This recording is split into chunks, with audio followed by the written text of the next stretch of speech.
আসসালামু আলাইকুম। আজকে টাঙ্গাইল ভ্রমণ হচ্ছে ট্রেনে করে। এখন আমি যাচ্ছি মিরপুর 10-এ। মিরপুর 10 থেকে আমি মেট্রোতে চড়বো। মেট্রো ট্রেনে করে মতিঝিল গিয়ে কমলাপুরে ট্রেন ধরবো। 10টা 15-তে আমার আজকের ট্রেন। কমলাপুর থেকে আমরা চলে যাব মোহনগঞ্জ।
শেষ পর্যন্ত আমরা মধ্যনগরে পৌঁছালাম। এবার সারাদিনের জন্য রওনা দিব হাওরের বিস্ময়কর দৃশ্যের দিকে।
পরে আমি দেখে এতটা মুগ্ধ হয়েছিলাম, কিন্তু এবার আর একটু বেশি মুগ্ধ। এবার যে পরিমাণে ঢেউ আছে আর যে সৌন্দর্য, এটা আসলে না আসলে বোঝা যাচ্ছে না। গর্জনটা আশা করি শোনা যাচ্ছে মেবি।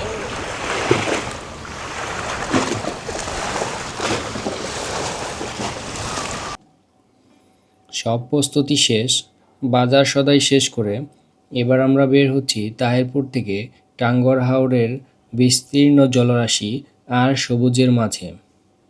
সামনে অপেক্ষা করছে 2 দিনের এক স্মরণীয় অভিজ্ঞতা। পিছনটা ঠিক ওই দিকে ইন্ডিয়ার পাহাড় দেখা যাচ্ছে, পুরো মেঘে একদম ঢেকে গেছে, একদম অন্ধকার কালো হয়ে গেছে। আমরা ঠিক সীমান্ত ঘেঁষেই যাচ্ছি বলা চলে। বর্তমান আছি যে এটা হয়েছে গিয়া মাটিয়ান হাওর। মাটিয়ান হাওয়ার পরে আমরা রওনা দিচ্ছি জাদুকাটা নদী, জাদুকাটা নদী, শিমুল বাগান, বারিকাটিলা। আর দুপুরে লাঞ্চ করবো আমরা জাদুকাটা নদীতে। লাঞ্চ করে আমরা যাইমু টেকারঘাট। টেকারঘাট গিয়ে আমরা রাত্রে এখানে থাকবো। সকালে শিমুল নীলাদ্রি লেক, লাকমাছড়া দেখে আমরা পরের দিন যাইমু টাঙ্গুয়ার হাওরে। টাঙ্গুয়ার হাওরে এখানে গিয়া গোসল টোসল করিয়া আপনারা লাঞ্চ করবেন। লাঞ্চ করার পরে এই মদিনাগর চলে যাবেন। কালকে কমপ্লিট হয়ে যাবে। জি, কালকে কমপ্লিট হয়ে যাবে।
চূড়ায় দাঁড়িয়ে চোখে পড়ছে সবুজ পাহাড় আর পাহাড়ের গা ঘেঁষে নেমে আসা ঝর্ণা।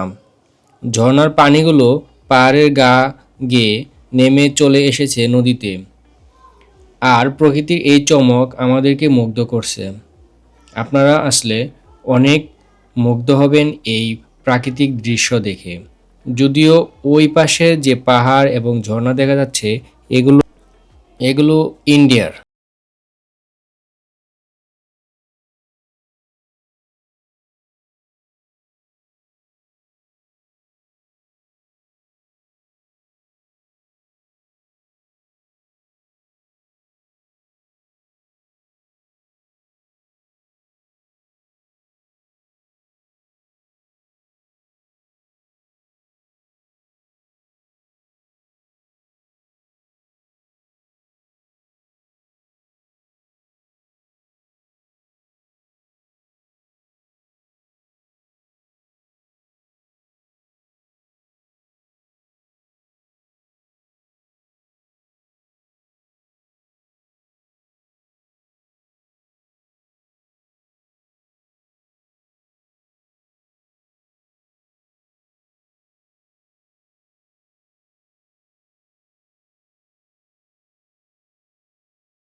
বারিকা টিলায় আসবো আর জাম্বুরা মাখানো এবং শরবত খাবো না তা তো হয় না। গরমের মধ্যে বেশি খাওয়া যায়, কিন্তু ঠান্ডাতেও খেতে ভালো মজা।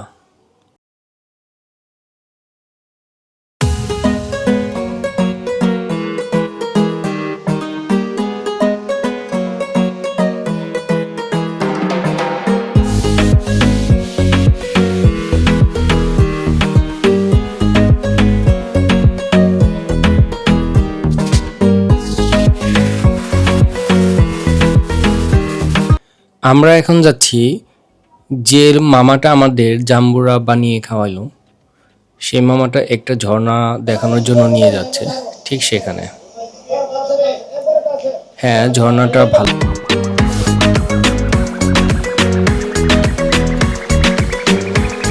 পাহাড় ট্রেকিং এর মতো নিয়ে যাচ্ছেন, এই যে 5 মিনিট, 5 মিনিট বলে তো শুধু যাচ্ছি আর যাচ্ছি, যাচ্ছি আর যাচ্ছি। এই আমরা ঝর্ণার শব্দ পাচ্ছি। ইয়েস, এটা আরো বেশি পাইলো, এটা দেখেন না, এই যে সাইডে আরো আছে, ওই ভিতর থেকে দেখা যায়। এটা কেউ দেখা না তো, আরো আছে, এই দেখা না। পানি খুব পরিষ্কার। এই যে আরেকটা জমি, ওখানটা আমরা এই পানি খায়া এই ছোট ঝিরি, কিন্তু পানিটা অনেক ঠান্ডা আর পরিষ্কার।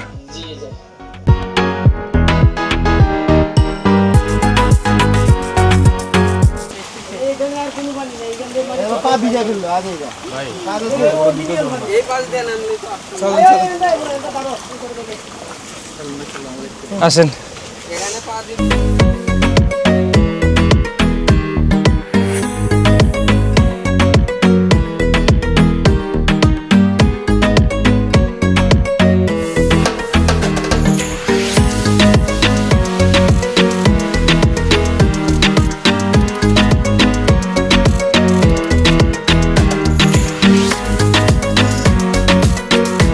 জাদুঘাটা নদীতে এসে সবাই এত মজা করে গোসল করেছিল, ঠান্ডা পানিতে শরীরটা সমস্ত ক্লান্তি যেন দূর হয়ে যাচ্ছিল।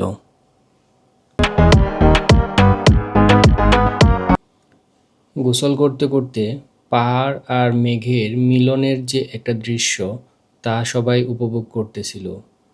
বৃষ্টি হওয়ার কারণে এই মেঘ আর পাহাড়ের মিলনের দৃশ্যটা চোখে পড়ে।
গোসল শেষে আমরা চলে আসলাম আলহাজ জয়নাল আবেদিন শিমুল বাগানে। আমরা সংক্ষেপে যেটাকে শিমুল বাগান নামেই চিনি। এখানে এসে 50 টাকা করে টিকিট কেটে নিলাম। এরপরে আমরা শিমুল বাগানে প্রবেশ করব।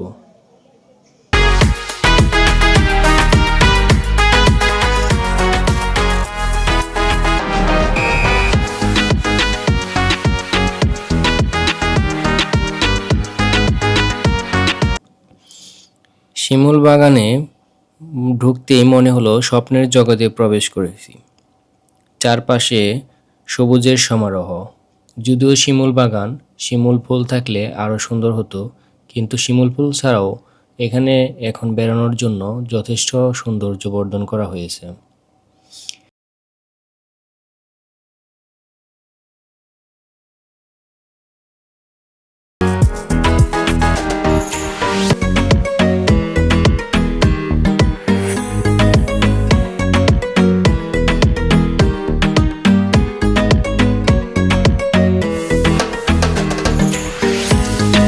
বাগানের ভেতরে ঘোড়ায় চড়ে একটু বেরিয়ে নিলাম।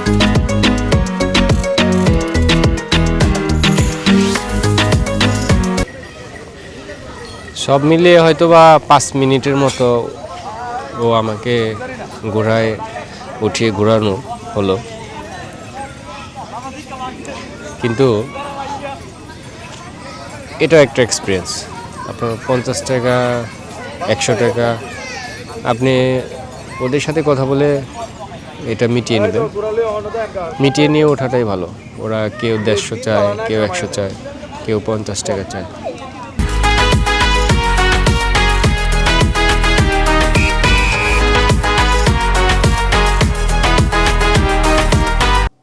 ঘোড়ায় ওঠার জন্য আপনাকে দাম দর করে নিতে হবে। আপনি দাম দর করে ঠিক করে তারপরে ঘোড়ায় উঠবেন।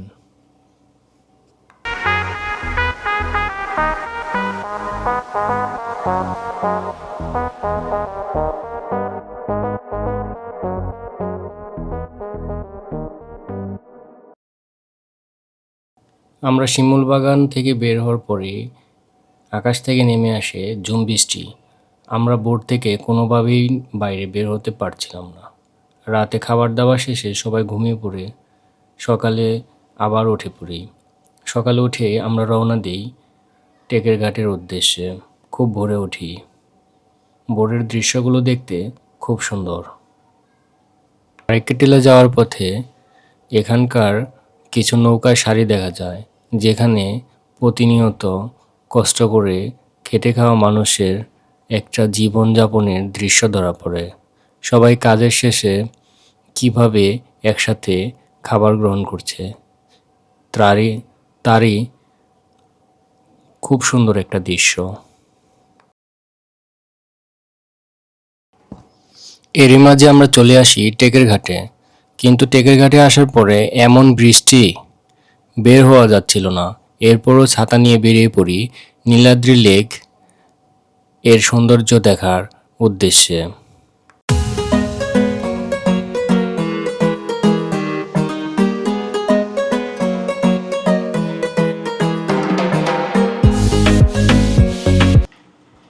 শহীদ সিরাজ হ্রদ বা শহীদ সিরাজ লেক বা নীলাদ্রি লেক বাংলাদেশের উপজেলা তাহিরপুরে অবস্থিত একটি হ্রদ। সীমান্তবর্তী টেকেরঘাট চুনাপাথর খনিজ প্রকল্পের পরিত্যক্ত এই খোয়ারিটি 1940 সালে চুনাপাথর সংগ্রহ শুরু করে। এখানে চুনাপাথর সংগ্রহ করে সুনামগঞ্জের ছাতক উপজেলায় নির্মিত আসাম বাংলা সিমেন্ট ফ্যাক্টরিতে পাঠিয়ে প্রয়োজনীয় চাহিদা মেটানো হতো। 1947 সালে দেশভাগের পর বিভিন্ন সমস্যা ও ব্যয় বৃদ্ধি দেখিয়ে বন্ধ করে দেওয়া হয় এর সকল কার্যক্রম। পরে 1960 সালে সিমেন্ট ফ্যাক্টরি চালু রাখার জন্য চুনাপাথরের প্রয়োজনে ভূমি জরিপ চালিয়ে সীমান্তবর্তী টেকেরঘাট এলাকায় 327 একর জায়গায় চুনাপাথরের সন্ধান পায় বিসিআইসি কর্তৃপক্ষ। পরবর্তী সময়ে 1966 সালে খনিজ পাথর প্রকল্পটি মাইনিংয়ের মাধ্যমে দীর্ঘদিন পাথর উত্তোলন করা হয়। 1996 সালে এই প্রকল্পটি একটি লোকসানি প্রতিষ্ঠান হিসেবে দেখিয়ে সংশ্লিষ্ট কর্তৃপক্ষ কোয়ারি থেকে চুনাপাথর উত্তোলন বন্ধ করে দেয়। মুক্তিযুদ্ধের একজন শহীদ সিরাজুল ইসলামের নামানুসারে এই হ্রদের নামকরণ করা হয় শহীদ সিরাজ লেক।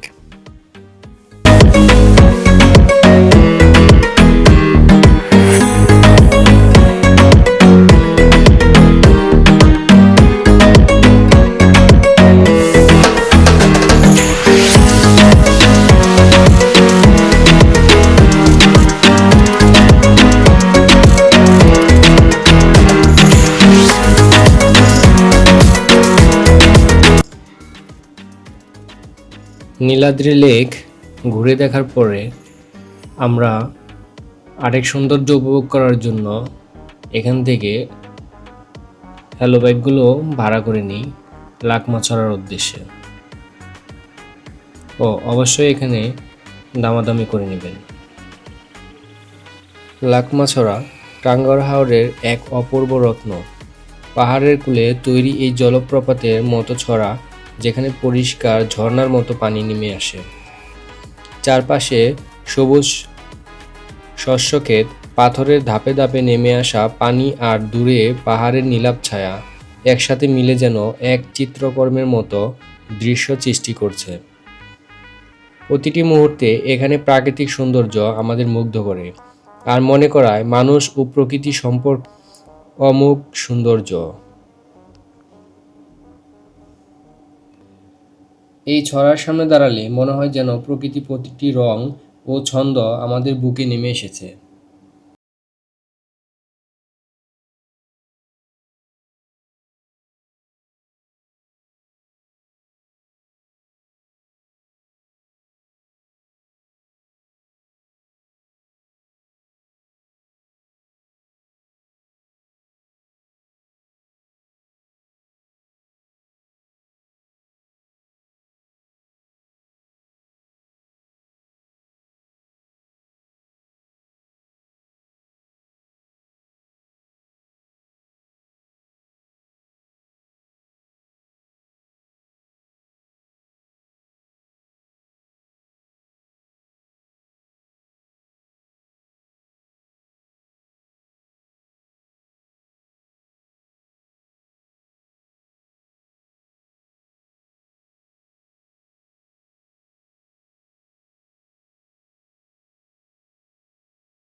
নৌকায় দুপুরে লাঞ্চ শেষে আমাদের ছোট ট্রলারটি চলে আসে। আমরা সেটাই করে মধ্যনগরের উদ্দেশ্যে আবার রওনা দিই। আমরা রাতের ট্রেনে ঢাকা ফিরে আসব।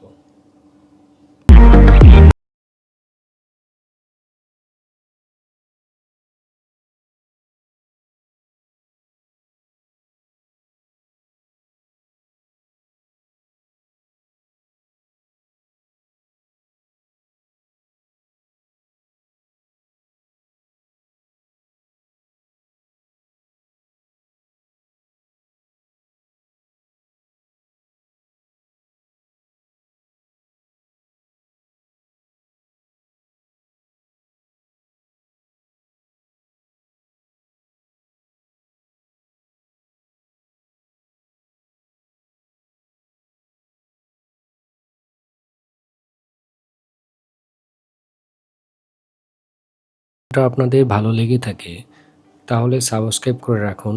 নতুন নতুন জায়গার গল্প, দারুণ দৃশ্য আর আনন্দ সবই পৌঁছে যাবে আপনার কাছে।